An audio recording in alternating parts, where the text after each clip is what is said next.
Broadcasting from the Vancouver Convention Center in British Columbia, Solutions Review is on location at the FME User Conference 2022, the peak of data integration. Brought to you by Safe Software. We are here at the FME User Conference 2022 in beautiful Vancouver, and we're joined by Andrej Mocicka, the country manager at 1Spatial, and Emma Yates, marketing manager at 1Spatial. Thanks for being here. Thank you. Now, you guys are pretty well-known partners of Safe Software. Tell me a little bit about 1Spatial and how it all fits together. 1Spatial Australia is a company that's owned or is part of the 1Spatial group, and 1Spatial originally was a company that's been around for over 55 years. Started out as a company called LaserScan. It was developed basically from a couple of lecturers that came out of Cambridge University, had developed some technology, scanning documentations. From that, they had to validate what was being scanned, and the company morphed where it started to do more software development and providing applications. And as a consequence, they changed their name to 1Spatial. And we've been involved with Safe Software for over 23 years now, and being a platinum partner for Safe Software for that time. Well, and I was having breakfast with one of your colleagues, and I heard you're growing despite all the pandemic through the past few years, and I know a lot of that has had to do with the FME story. Emma, I'm curious, where are you finding traction for 1Spatial, and how did you power through the pandemic? So it was a quick turnover when we went into lockdown, and we had the FME World Tour coming up in I think it was 2 months' time. So we had to quickly change the tour where we were going to 5 different states within Australia to online. So we changed it to webinars, and then and it was quite successful.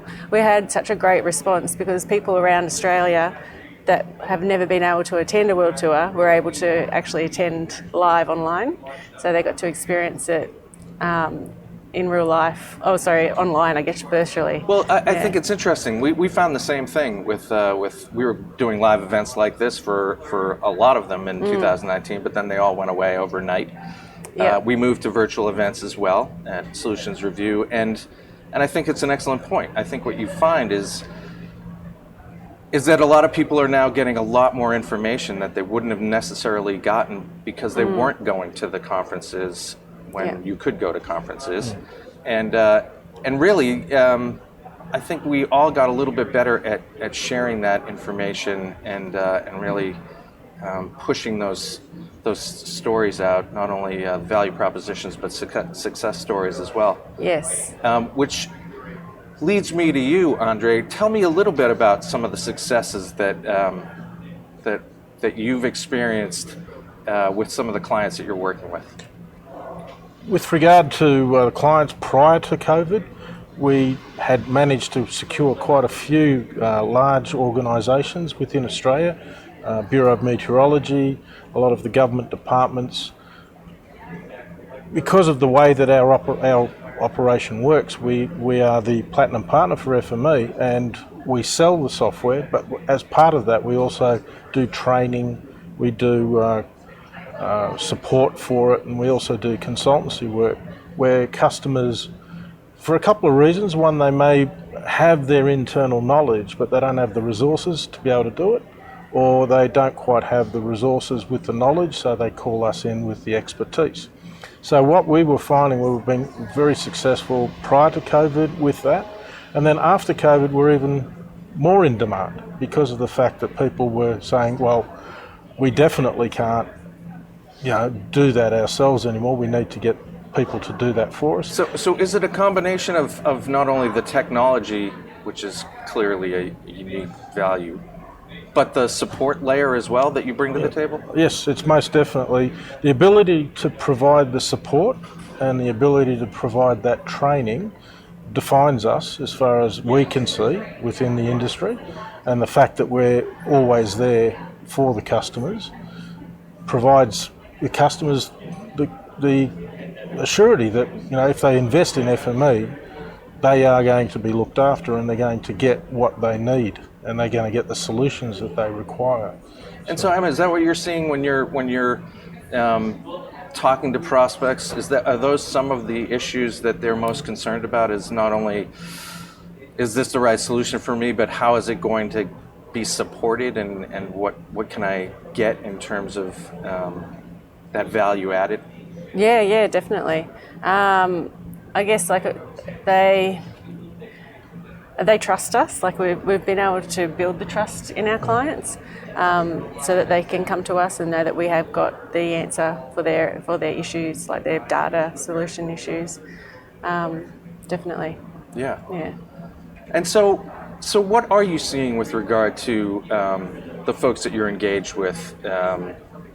What are they looking for when they start to consider FME?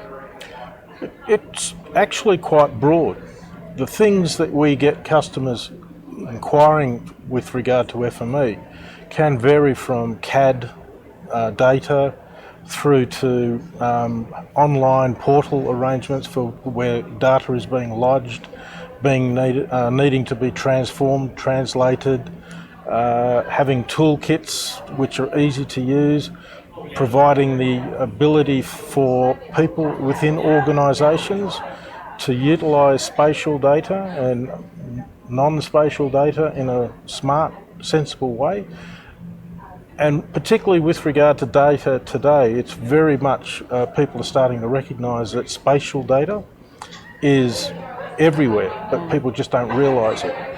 And then when they go and use it, they don't necessarily have that skill set, and that's where our customers come in and say, well, we've got the tools with FME, we can provide it to them so that they can hand it over to people who are not necessarily spatially orientated, and they can use that data without realising the intelligence that they're using and the background to it, if you like.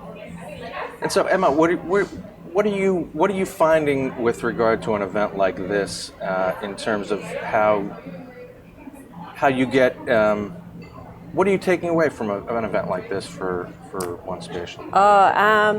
I guess it's so nice to be out now again and seeing people and being able to grow that relationship, that even though you can see and speak to them on the phone or virtually through Teams, it's not the same as in person, and being able to sit down and talk and build that trust and that relationship with SAFE. Yeah, no, and I think that's the yin and to the yang of what we were talking about earlier with regard to in-person events is the organic connections that you make, like having breakfast with one of your colleagues earlier today, and just hearing their story in more of an impromptu way, and also being able to, I'm sure, hear from other partners and what they're doing and things that you might be able to pick up on. What else what are you looking forward to? I mean, how are you participating here? What else are you doing? Well, we've got one of our key senior consultants who will be presenting on a project that we did a couple of years ago for an environmental online application. That will be being presented by Priyantha Palagama, our senior consultant, and incidentally our longest-serving Australian 1Spatial Australia employee. So he's been around for quite some time with us. That's right. He gets to go on the road. That's good. So I've finally been able to reward him with a trip to Vancouver after all these years of working with. Yeah. So we've been participating in that regard. We've been participating with the Partners program that was held on Monday. Yes. And we're here for the duration, where we'll be here to answer customers' inquiries, talk to them about their needs, and but generally speaking, just having a great time with with customers. Actually, we're sponsored the charging booth over here. So, oh, great! Yeah. Well, I'm going to need that. Yeah, I do too. Outstanding. It's very handy. Thank you very much. Yeah. Power to the people. Yes. I'm curious. I always ask this as our kind of last question, and I'll ask you, Andrej. As you As you think about somebody who might be a prospect that is considering taking data integration to a next level, what advice would you offer them in terms of what they should think about in terms of getting prepared to engage, with maybe with Emma early on? I'd probably say that the first thing that they need to do is they need to be clear in their own minds as to what their needs are, what they're actually going to, what's the end game, what do they need as compared to what do they want. So the needs is what's important, and then from that we can help and we can then provide them the solutions that they're looking for. And it makes everyone's life, everyone's life a lot easier if we can know what your actual needs are. Yeah, outstanding. Emma, thank you very much. Andrej, very much appreciated. Pleasure. Thanks for coming by. Enjoy the rest of the show. Thanks a lot. We will. Thank you. Thanks for having us. Okay, great.